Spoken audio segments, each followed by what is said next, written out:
Hai, Assalamualaikum warahmatullahi wabarakatuh.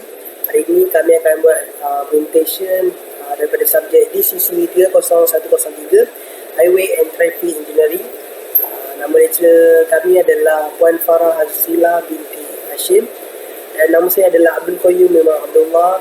Nombor matrik saya 11 DKA 19 F1031. Saya dari kelas DKA 3B. Assalamualaikum, nama saya Nik Muhammad Ikmaluddin bin Ismail, kat matrik 11 DKA 19F 1097 dan saya dari kelas DKA 3B. Assalamualaikum dan selamat sejahtera. Nama saya Nadira Umairadin binti Jamaluddin. Nombor kad matrik 11 DKA 19F 1016. Saya daripada kelas DKA 3B.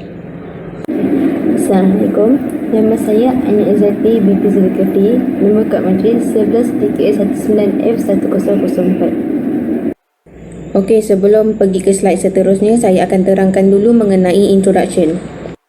Dalam operasi penyelenggaraan rangkaian lebuh raya perlu dilakukan dari semasa ke semasa. Dari masa ke semasa, ini dapat menyediakan pengurusan trafik sementara untuk memudahkan kerja jalan raya, penutupan sementara atau kejadian pengurusan.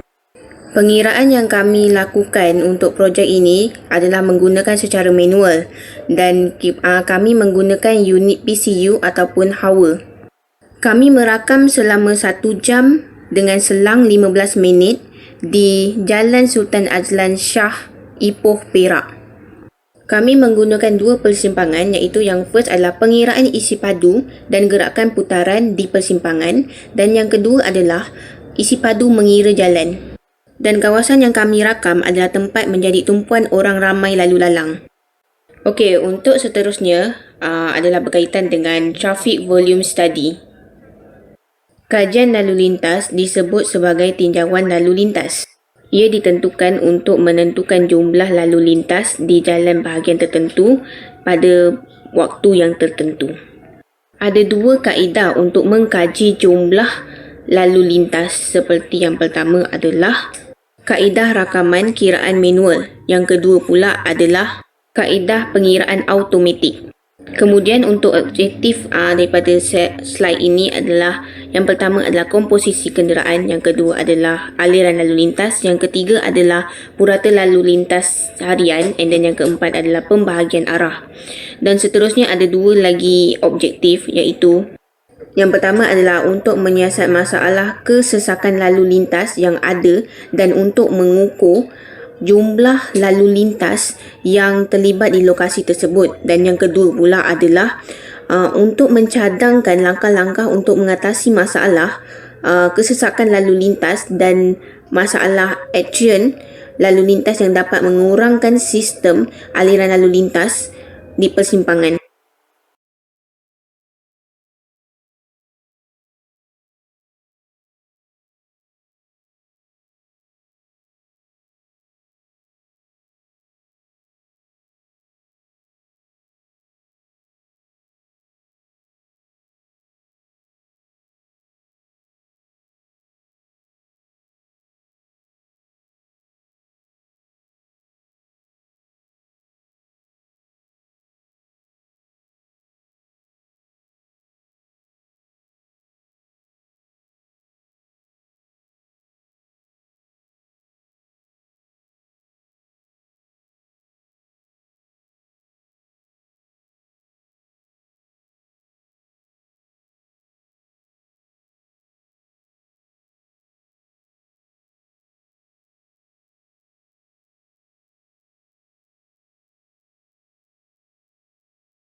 So tadi tu hanyalah contoh 15 minit daripada 1 jam yang kita rakam di Simpang 4 Jalan Sultan Azlan Shah, dan dipercepatkan menjadi beberapa minit.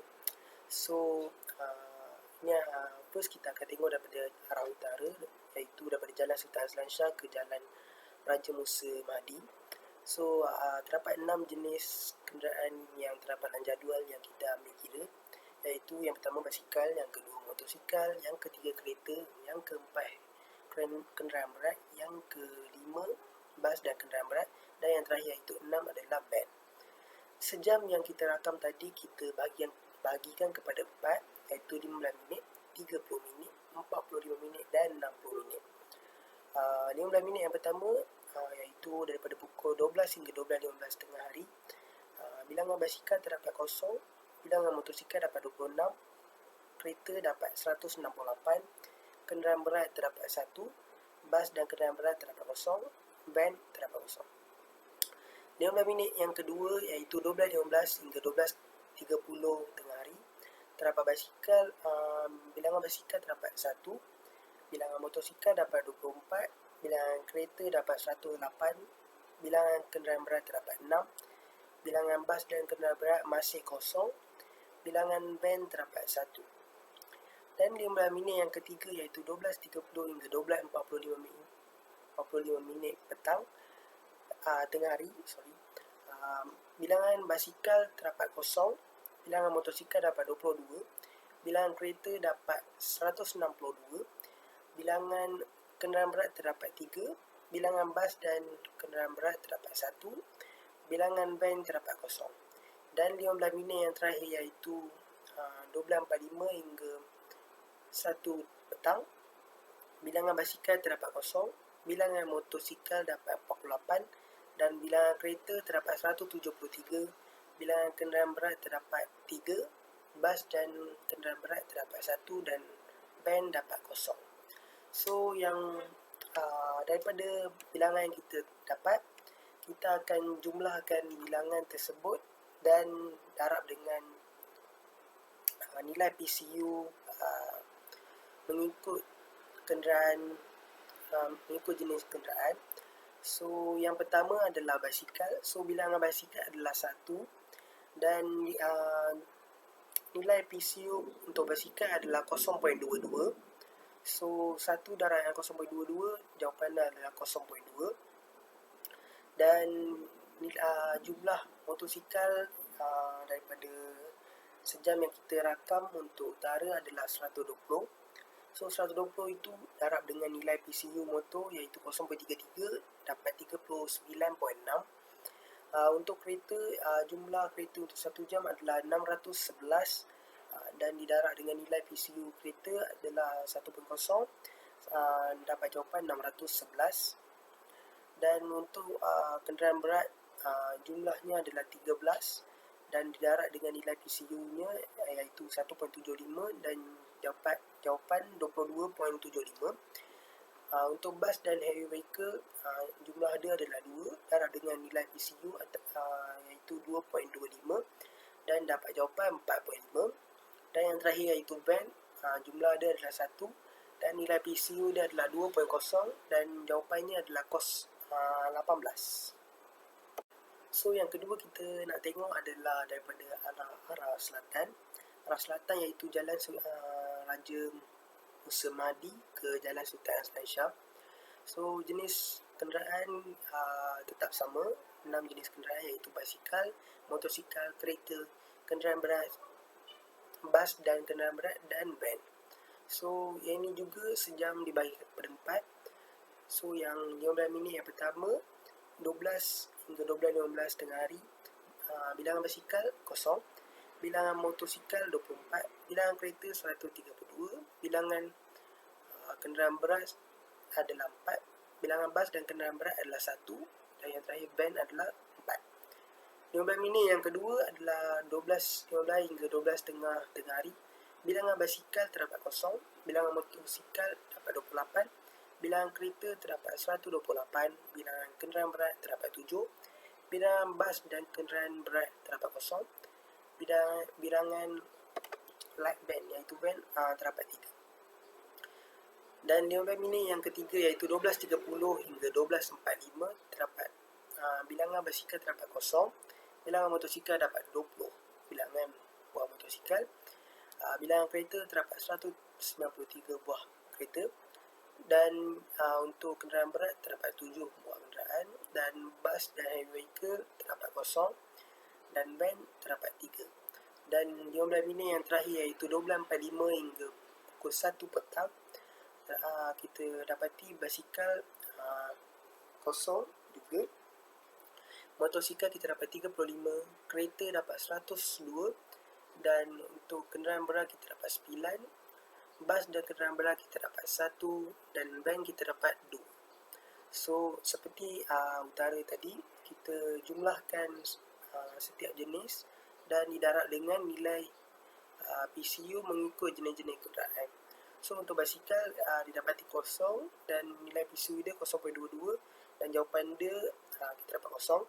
Untuk motosikal jumlah dia kita dapat 107 darab dengan 0.33 iaitu nilai PCU motosikal, dan jawapannya kita dapat 35.31.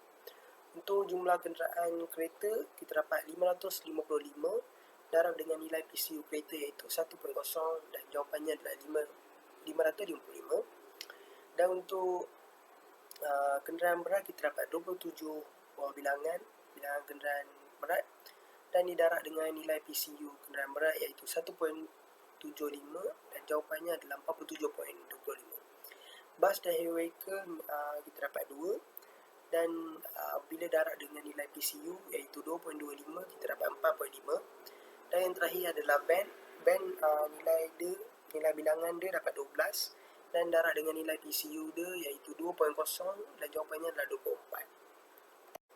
So yang ketiga, kita tengok dari arah timur, iaitu daripada Jalan Tamboi ke Jalan Raja Dihiling.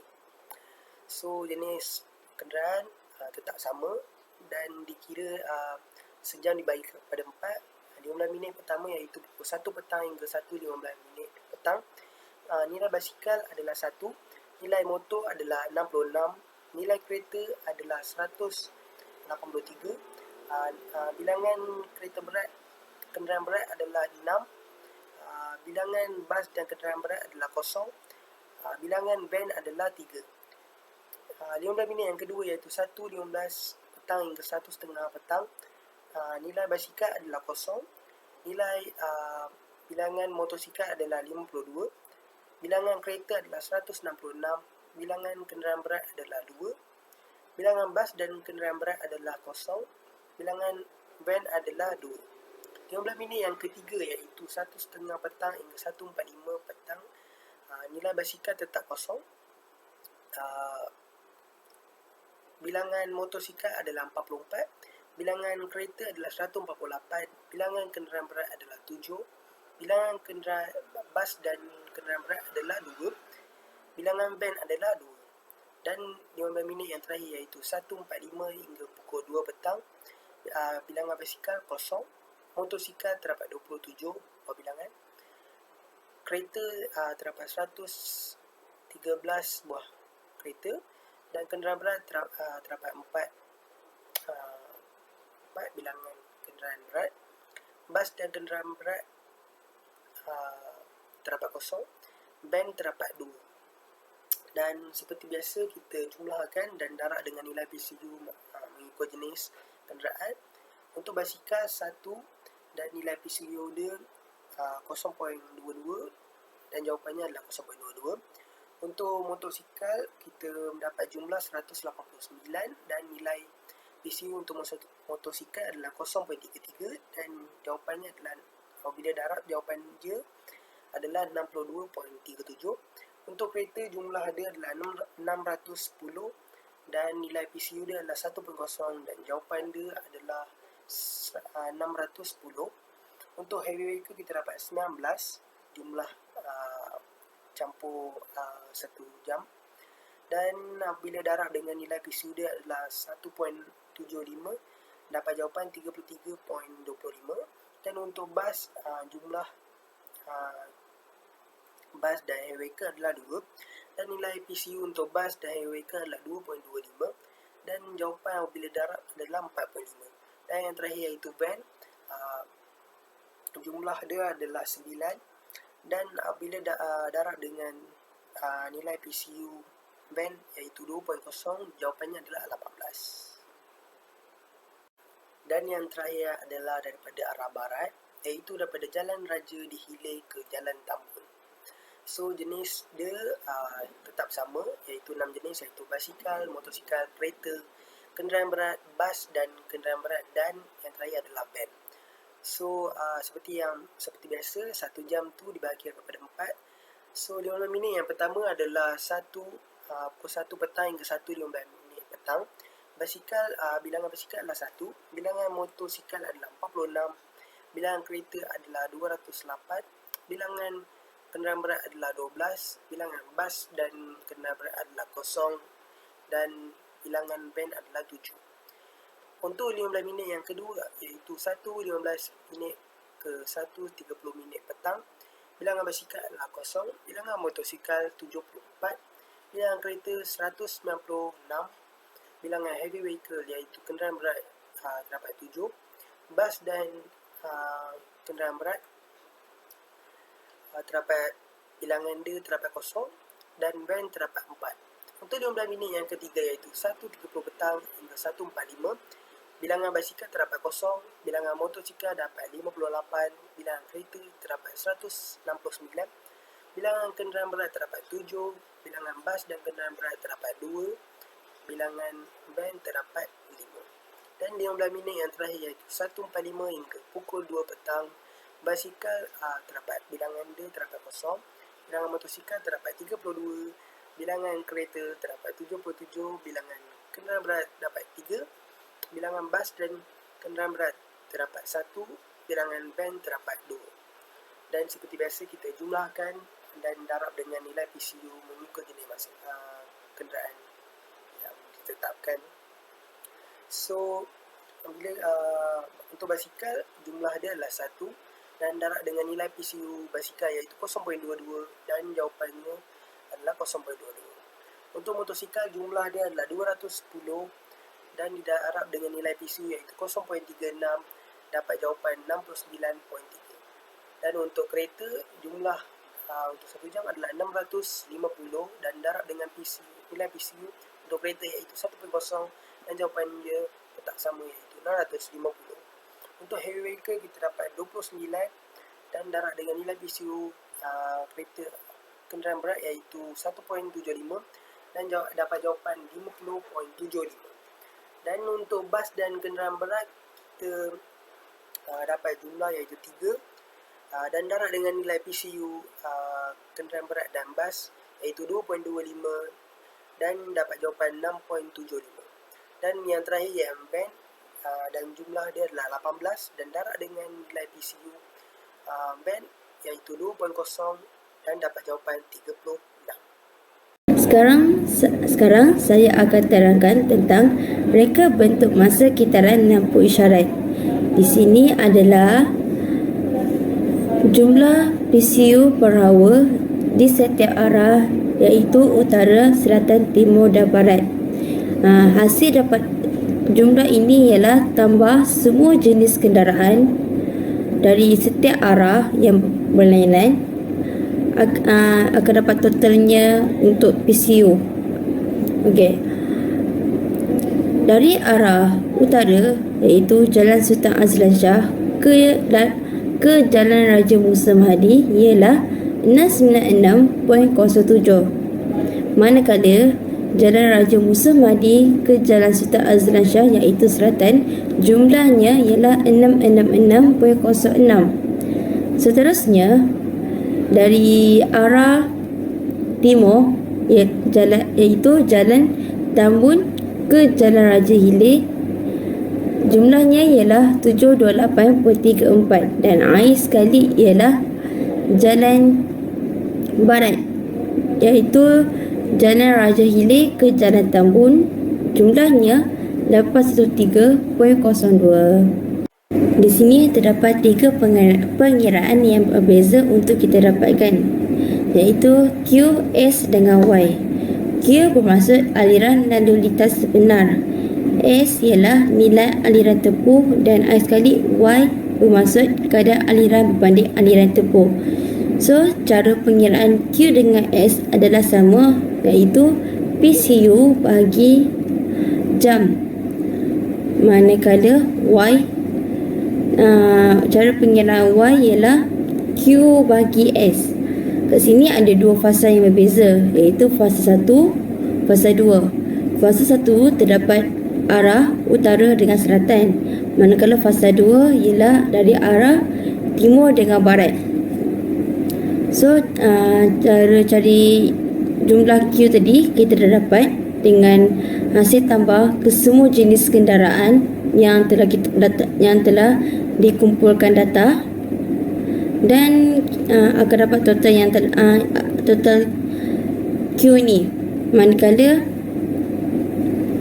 S, cara cari jumlah S ialah S 525 kali dengan lebar jalan. Lebar jalan standard iaitu 3.5. Manakala untuk nilai aliran tepu dia ialah 525. So setiap dari arah utara terdapat 3 line dan arah selatan pun 3 line jalan. So nanti 525 kalikan dengan 3.5 sebanyak ada berapa banyak line di jalanan. Contohnya utara tadi ada 3 line. So kalikan dengan 35 kali 35 kali dengan 35, sama juga dengan selatan. Itu cara kira S. Manakala fasa kedua, jalan dari jalan timur ada 4 line dan jalan barat ada 5 line. So nanti pengiraan ialah 525 dalam kurungan kalikan dengan 3.5 kali 35 sebanyak ada berapa line dekat arah tersebut. Dan nilai Y tadi, untuk cari nilai Y pula, Q bagi S. So arah utara dia dapat jumlah Q dengan jumlah S, kita bagikan dia dapat jawapan 0.3. Manakala arah selatan, Q bagi S dapat 0.2. Arah timur, Q 728.34 dengan S iaitu 7550, bahagikan diorang dapat 0.10. Dan I sekali ialah barat, iaitu Q 803.02 dan 9187 bagi 5 bagikan dapat jawapan 0.09. Di sini terdapat data yang telah diberi, iaitu masa antara hijau 5 saat, masa amber 3 saat, dan kali terakhir ialah 4 saat. Cara cari nilai critical Y, iaitu Y dalam kurungan utara tolak selatan sama dengan 0.13, Y dalam kurungan barat tolak timur sama dengan 0.10.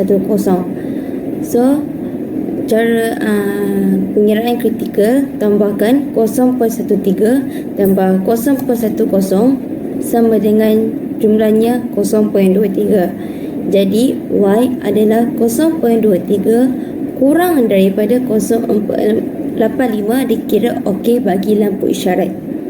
Assalamualaikum, saya akan membentangkan slide yang ke-11. Yang pertama, jumlah masa yang hilang.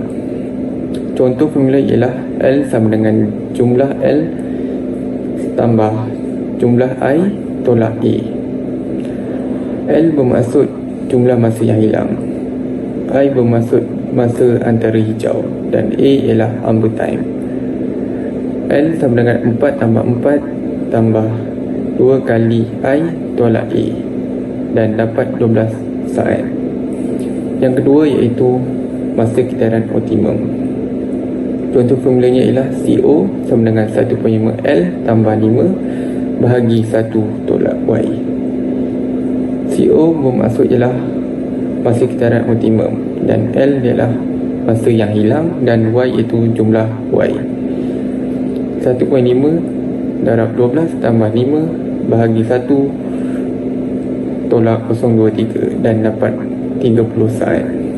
Yang ketiga ialah masa hijau yang berkesan. Formulanya ialah G sama dengan CO tolak L. 30 tolak 12 dan jawapannya ialah 18 saat. Seterusnya, yang keempat ialah mengedar kepada dua fasa. Fasa pertama ialah fasa utara ke selatan. Formulanya ialah GI sama dengan Y kurungan N tolak S bahagi Y darab G dan 0.13 bahagi 0.23 darab 18 dan jawapannya ialah 10 saat. Dan fasa kedua iaitu fasa barat ke barat timur. Formulanya ialah GI sama dengan Y kurungan E tolak W bagi Y darab G dan 0.10 bahagi 0.23 darab 18 dan jawapannya 8 saat. Yang kelima ialah green time. Formulanya ialah G sama dengan G darab I tambah kurungan L tolak A. Untuk fasa utara ke selatan, formulanya ialah G sama dengan 10 tambah kurungan 4 tolak 3 dan jawapannya ialah 11 saat. Dan fasa untuk barat ke barat timur, formulanya ialah G sama dengan 8 tambah kurungan 4 tolak 3, jawapannya 9 saat. Slide terakhir saya iaitu rajah kitaran masa fasa. Untuk fasa utara selatan, 11 saat mewakili masa hijau yang sebenar dan 3 saat mewakili urban time. Untuk mendapatkan 16 saat itu, CO mewakili iaitu 30 saat ditolak 11 saat dan 3 saat untuk mendapatkan 16 saat berwarna merah itu. Dan yang kedua, untuk fasa barat ke barat timur, untuk 18 saat itu dapat daripada jumlah masa hijau yang sebenar, overtime dan kehilangan masa. Okey, untuk seterusnya pula adalah tentang discussion. Gambar rajah menggambarkan rajah kitaran masa lampu isyarat yang telah kami reka. Okey, nilai kritikal yang kami dapat ialah 0.23 sehingga dapat diterima dalam spesifikasi kerana nilainya kurang daripada 0.85. Oleh itu, ia sesuai ia digunakan di persimpangan lokasi. Untuk kesimpulannya pula adalah kitaran masa yang telah kami perolehi sesuai untuk dijadikan persimpangan 4 kerana mempunyai jejambat walaupun akan berlakunya kesesakan, ia dapat diatasi kerana mempunyai jejambat yang mengurangkan kesan lalu lintas. Dengan mengubah fasa waktu persimpangan, ia bukan sahaja dapat meningkatkan persimpangan tetapi juga untuk manfaat pengguna jalan raya tanpa kesan pada keseluruhan kos. Kajian ini juga dapat simpulkan bahawa fasa waktu mempunyai sumbangan yang signifikan dalam mengurangkan kesesakan lalu lintas. Sebilangan besar projek jalan raya hari ini melibatkan pengubahsuaian jalan raya yang ada dan perencanaan, operasi dan penyelenggaraan projek seringkali merupakan ruang untuk memperbaiki keadaan ekologi. Ini adalah rujukan berdasarkan rakaman 1 jam yang di persimpangan yang telah kami membuat kajian selama 15 minit dan telah dimuat naik di saluran YouTube.